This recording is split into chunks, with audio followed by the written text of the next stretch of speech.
Hi, I'm Steve Barlow. This is the Humanised Workforce Future You podcast video, where we're talking about perceptions of the future, issues that we need to be aware of, and their role in a rapidly changing work and life environment.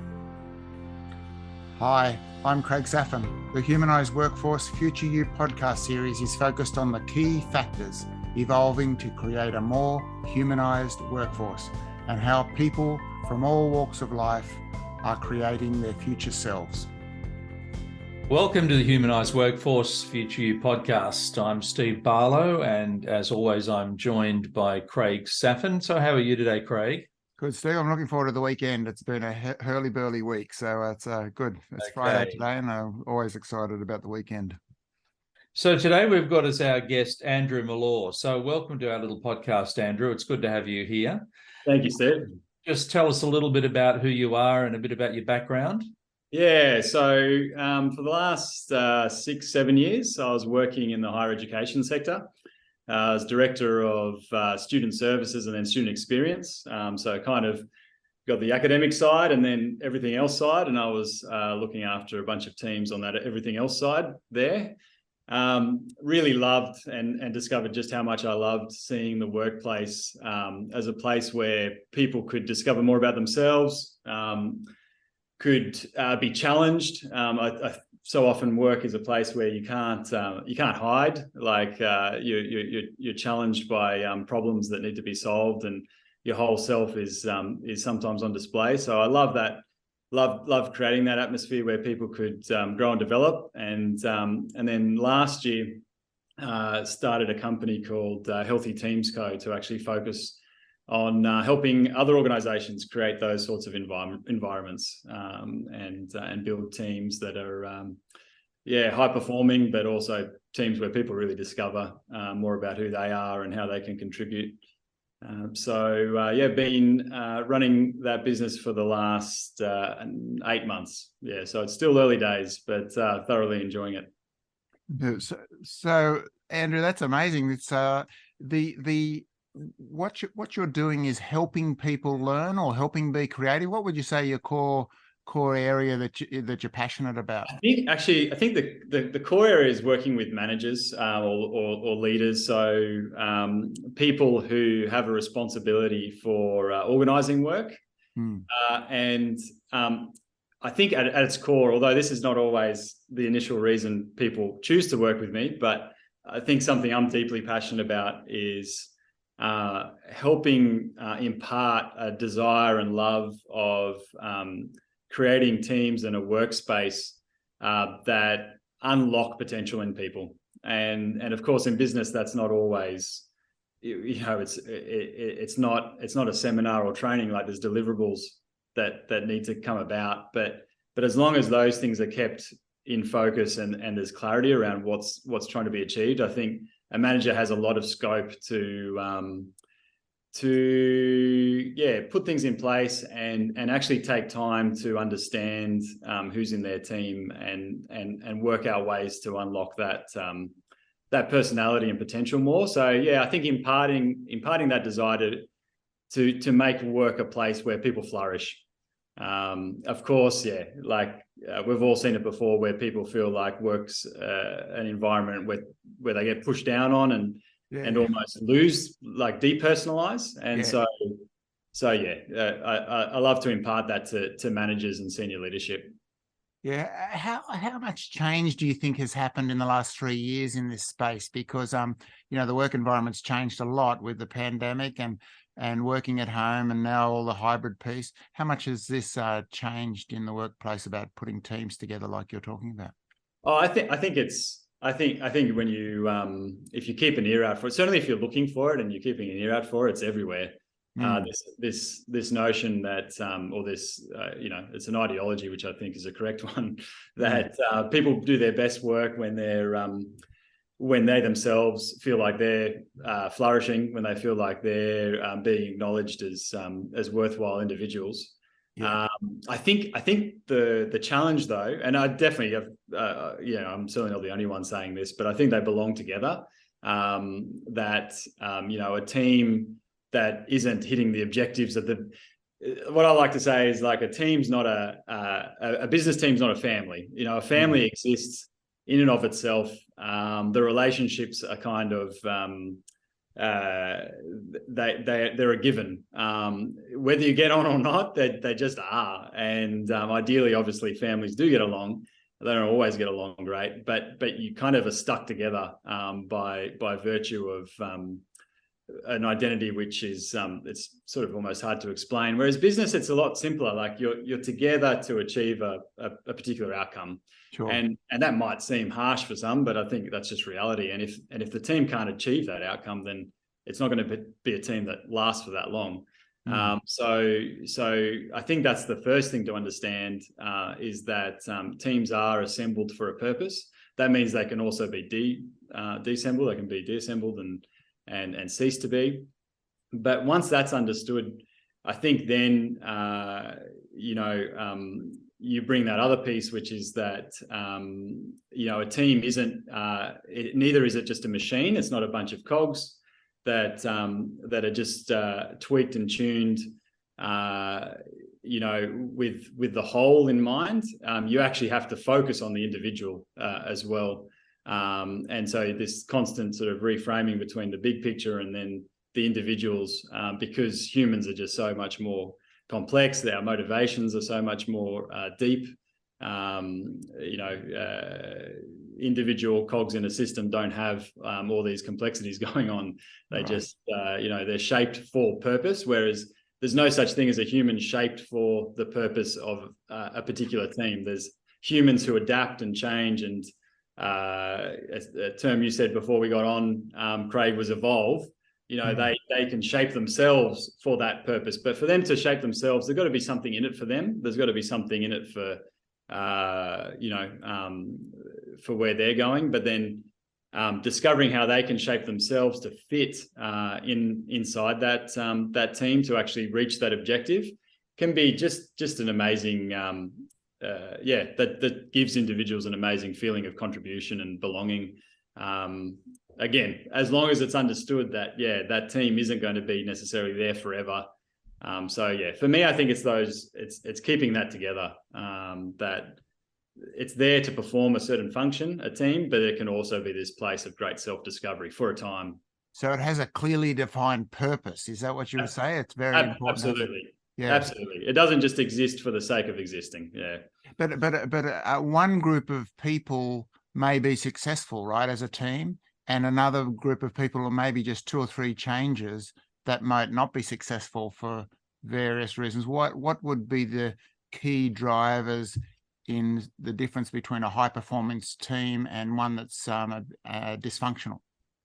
Yeah, that's I mean, that can go a lot of different ways, Craig. I think you can actually have a high performing team that I would call not particularly healthy. They are all talented, and the thing that might be initially have got them together might have been a good paycheck and good recognition for their skills and abilities. But then over time, the thing that derails that team is a lack of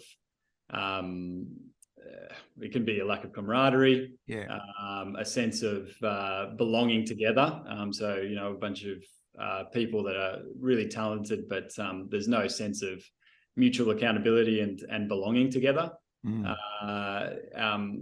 And like I said, motivations go a lot deeper for individuals. So if you don't have a leader who's tapping in and understanding what's deeply motivating to those individuals, you might have one person who, if you really boil it down, is looking for affirmation around their identity, and part of that is what they contribute, in that team. And if they're not hearing it, for example, so they might be paid handsomely, but if they're not hearing it, that might be enough for them to start to look elsewhere, look for that affirmation elsewhere.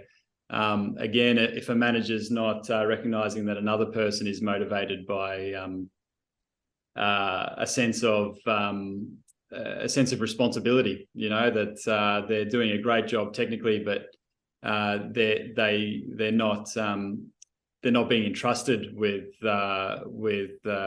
decision making. might be enough for them to start looking elsewhere. So the reasons can be manifold, because the reasons for the decline of a high performance team can be manifold, because the motivations for individuals are just so many and different. Yeah, it's fascinating, isn't it? There's almost endless permutations on this sort of thing, aren't there? And it depends on the project they're trying to do, as you said. What is the person who's in charge of the team, a manager or a leader? That's a good question. I think certainly a manager, in terms of like, there's that goal that needs to be achieved, and that is a management function. I think they're an empathizer as well, and that's really key in this, and that's really hard, because I don't think everybody can do that. Everyone can get better at it, but there's probably limits on people's intrinsic interest in getting to understand people. But it, if we look at it just from what we just talked about, the reasons people might start getting discontent and starting to look elsewhere, it's going to boil down to individual motivations, and it takes time to understand that. So I think a great manager is one that takes time to empathize and understand, and that takes time. It takes observation. It takes frank conversations as well. And then as far as leadership, there is that element of inspiration, and that again is a really obviously we could talk about for a very long time, but basically my answer is the ideal person in charge of a team is both a leader, manager, and an empathizer in there. Interesting. You mentioned earlier about how important it is to get the right people in the team. Is there a place for psychometrics or profiling when you're putting a team together? Yeah, absolutely. And there's really different extremes on this. I mean, I personally, like two questions I love that don't involve any psychometrics, but I think draw out just great responses, and they're really simple. Firstly, what sort of work do you? I've got a clock behind me. Like what sort of work do you get into where the time just flies? Like you get lost in a good way, and you look up and suddenly an hour's gone, 2 hours are gone. Getting people to respond to that kind of question. You usually see people's eyes light up a little bit. And alternatively, what sort of work makes you watch the clock? What sort of work drains energy from you? It's hard for people to lie about that. If they're trying to position themselves, most people won't position themselves deliberately into a role that they don't want to do because it drains the life out of them. So those two questions alone, I think, are powerful and quite simple. But absolutely, psychometric testing is particularly useful when you've got clarity around the kind of personalities that would thrive in the jobs that you're looking to fill. Detail orientation, for example, versus somebody who is really expansive and creative with the way they approach work. Prefers ambiguity. Some people genuinely prefer ambiguity. And that might be exactly what you want. But if you're looking for somebody who's going to really toe the line, and that's appropriate for some roles, you really don't want that person. And the psychometric test can be quite helpful there. Okay, so that's interesting. All right.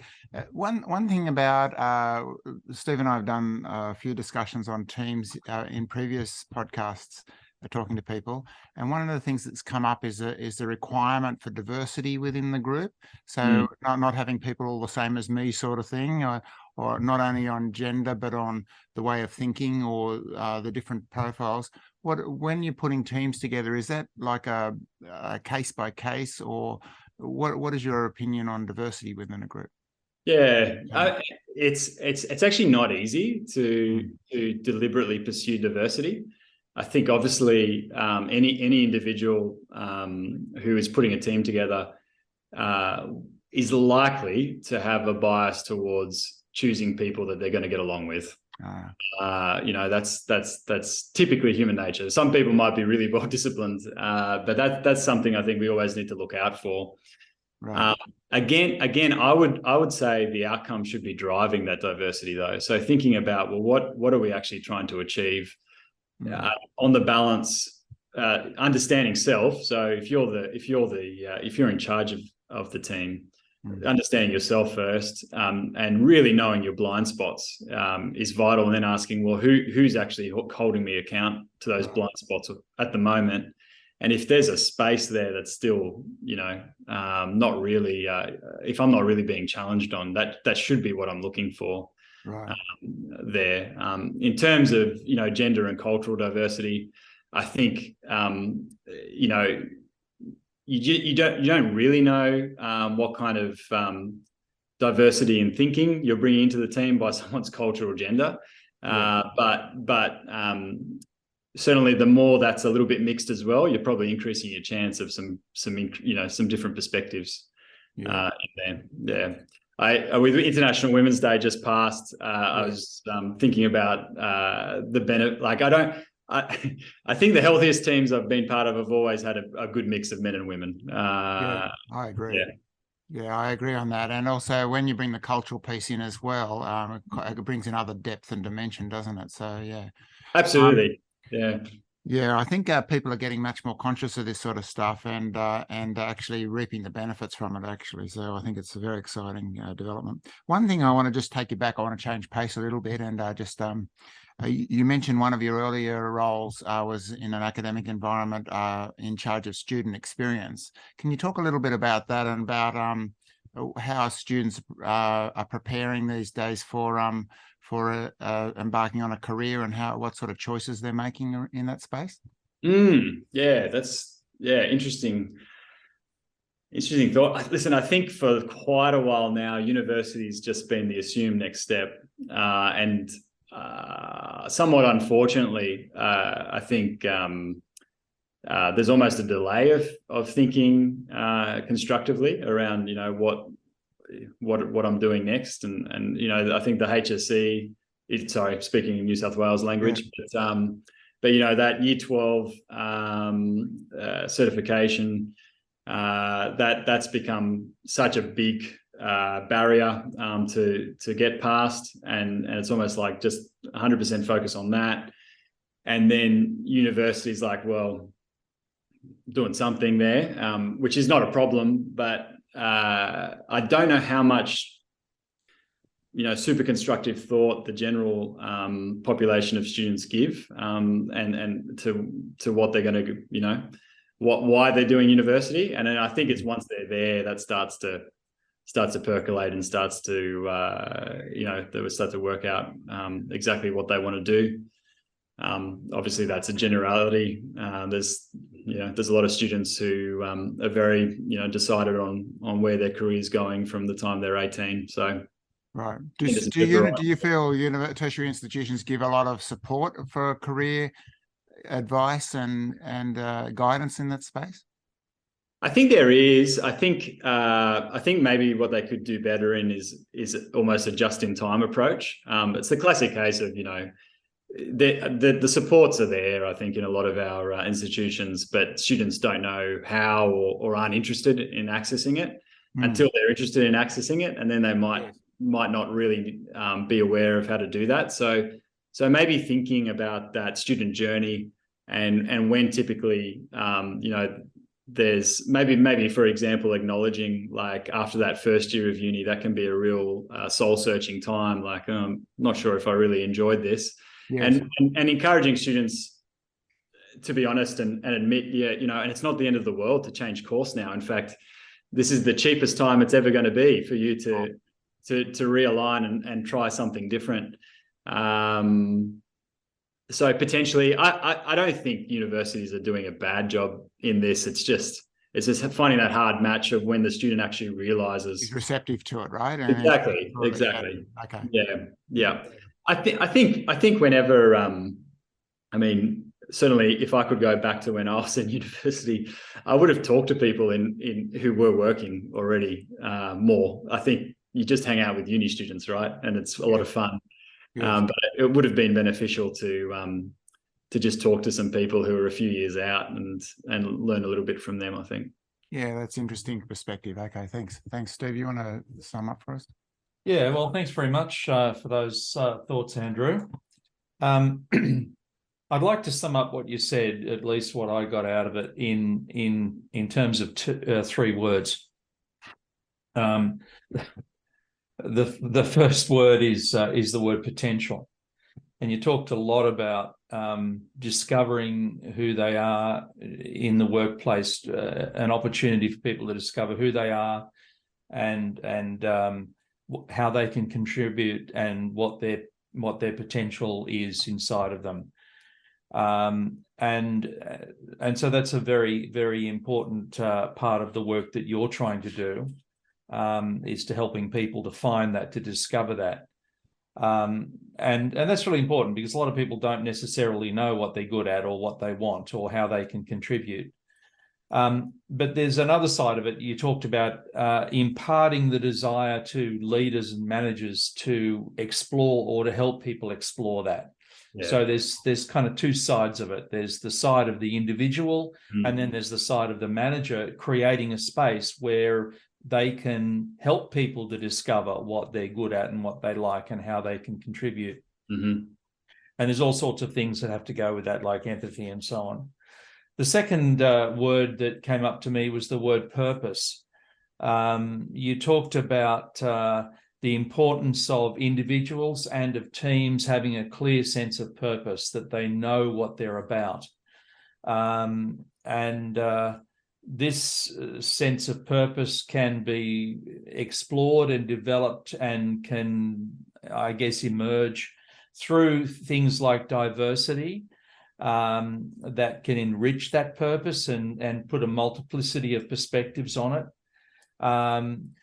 The sense of discovering what's in it for me as a person, or for us as a team, not only how we can contribute, but there's a mutuality in that, how that can actually fulfill us as well. There's the sense of making a contribution and belonging. You talked about that as members, as individuals, as part of teams, we can have a sense of belonging, and the team can have a sense of belonging in the bigger system.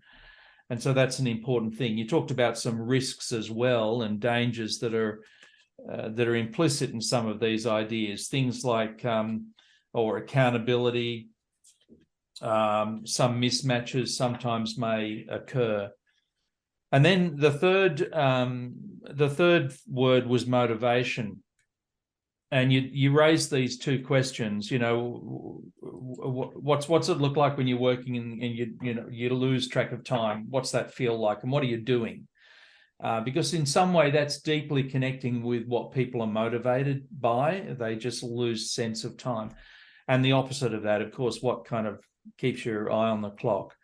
So the motivation is about doing what is right for you, and what is your best, and what you're contributing in some deeply kind of valid way, what fits your personality, what fits your purpose.